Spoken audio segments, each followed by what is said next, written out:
Kita kan sering banget mikir ya, kalau kecerdasan itu aset paling berharga yang kita punya. Tapi gimana kalau ternyata justru kecerdasan itulah yang diam-diam nahan kita? Nah, dalam beberapa menit ke depan, kita bakal bongkar sebuah jebakan pikiran yang mungkin aja selama ini menghalangi kesuksesan Anda tanpa Anda sadari. Coba deh jawab jujur, pernah nggak ngerasa punya potensi besar, tapi kok malah jadi lebih sering mikir daripada bertindak? Rasa frustrasi yang mungkin muncul dari pertanyaan inilah yang bakal kita bedah bareng-bareng. Oke, kita masuk ke bagian pertama, yaitu paradoks kecerdasan. Di sini kita akan lihat sebuah ironi yang jarang banget dibahas, gimana orang-orang dengan potensi paling besar seringkali malah jadi korban dari keunggulan mereka sendiri. Kecerdasan mereka bukannya jadi roket pendorong, malah jadi jangkar yang bikin lumpuh. Lanjut, kita bahas jebakan pikiran. Setelah paham paradoksnya, sekarang kita bakal identifikasi jeruji besi dari penjara yang kita buat sendiri ini. Kita akan bedah 3 jebakan mental spesifik yang dibangun oleh pikiran cerdas yang tanpa sadar justru menghentikan langkah kita. Nah, ini dia nih jebakan pertama yang paling sering kita temui. Terlalu banyak berpikir. Ini adalah titik di mana proses analisis yang harusnya jadi peta, malah jadi labirin. Berpikir bukan lagi jadi alat buat bertindak, tapi malah jadi alasan buat nggak ngapa-ngapain. Gejalanya, wah ini pasti banyak yang relate nih. Pertama, kelumpuhan analisis. Anda jadi ahli riset, baca puluhan artikel, nonton ratusan tutorial, tapi nggak pernah neken tombol mulai. Kedua, ada ilusi produktivitas. Otak rasanya sibuk dan capek, jadi kita ngerasa udah kerja keras, padahal kita belum maju 1 senti pun. Dan metafora ini, wah pas banget. Semua riset dan perencanaan itu kedengarannya hebat. Tapi kalau nggak diubah jadi tindakan, ya cuma jadi kebisingan aja. Banyak suaranya, tapi gerakannya nol. Nggak ada kemajuan sama sekali. Oke, kalau jebakan pertama tadi soal memulai, yang kedua ini soal menyelesaikan. Penjara kesempurnaan. Percaya deh, kata sempurna itu mungkin kata paling mahal yang pernah ada. Kata yang udah membunuh lebih banyak mimpi daripada kegagalan itu sendiri. Ini nih yang harus kita lurusin. Perfeksionisme itu bukan soal standar yang tinggi. Itu sebenarnya cuma rasa takut yang pakai topeng standar tinggi. Takut dijudge, takut hasil kerja kita ada celahnya, dan yang paling utama, takut orang lain sadar kita nggak sejenius yang mereka kira. Nah, ini obatnya. Sebuah filosofi yang bisa membebaskan kita.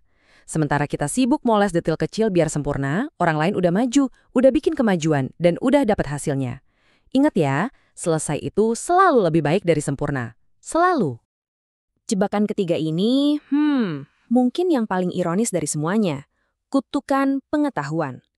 Ini kondisi di mana semakin banyak yang Anda tahu, malah semakin sulit buat bergerak. Pengetahuan yang harusnya jadi sayap, malah jadi rantai yang ngebelenggu. Gini, orang pintar tuh bisa ngelihat 100 kemungkinan dari 1 keputusan aja. Mereka ngelihat setiap potensi masalah, setiap skenario terburuk. Ini akhirnya mengubah keputusan simple kayak, harus mulai nggak ya? Jadi analisis setebal skripsi yang rumit dan bikin lumpuh total. Kutipan ini ngena banget kan? Ini nunjukin kontras yang tajam. Orang yang nggak tahu semua potensi masalah, ya dia langsung coba aja, terus belajar dari kesalahan. Sementara orang yang tahu terlalu banyak, malah sibuk bikin catatan kenapa sesuatu bisa gagal, sampai-sampai mereka nggak pernah mulai sama sekali. Oke, kita masuk bagian 3, ternyata IQ aja nggak cukup. Kita udah bedah 3 penjara pikiran tadi. Sekarang, yuk kita omongin kuncinya. Solusinya dimulai dari paham satu hal fundamental. Kecerdasan akademis doang nggak akan bawa kita ke garis finish. Ada kepingan puzzle lain yang sering banget kita lupain. Coba deh kita lihat bedanya. Di sekolah, kita dihargai karena IQ, tahu jawaban yang benar, bisa mecahin masalah sendirian. Tapi di dunia nyata, mata uangnya itu EQ. Kemampuan membaca situasi, nyambung sama orang lain, dan menginspirasi mereka. Yang satu jagonya di ruang ujian, yang satunya lagi jagonya di kehidupan nyata. Dan datanya ngomongin hal yang sama loh. Kalau tingkat kecerdasan dasar udah terpenuhi, kontribusi IQ ke kesuksesan itu cuma sekitar 23%. Bandingin sama IQ, yang porsinya nyampe 58%. Lebih dari 2 kali lipat. Ini bukti matematis kalau kemampuan kita berinteraksi sama manusia itu jauh lebih berharga daripada sekadar kecerdasan otak. Nah, ini nih yang ngerangkum semuanya. Orang pinter sering banget ngerasa basa-basi itu buang-buang waktu. Mereka lebih suka fokus ke kerjaan, Padahal justru dari hubungan dan kepercayaan itulah pintu-pintu peluang terbesar kebuka, bukan dari kejeniusan individu yang menyendiri. Lanjut ke bagian 4, kekuatan usaha.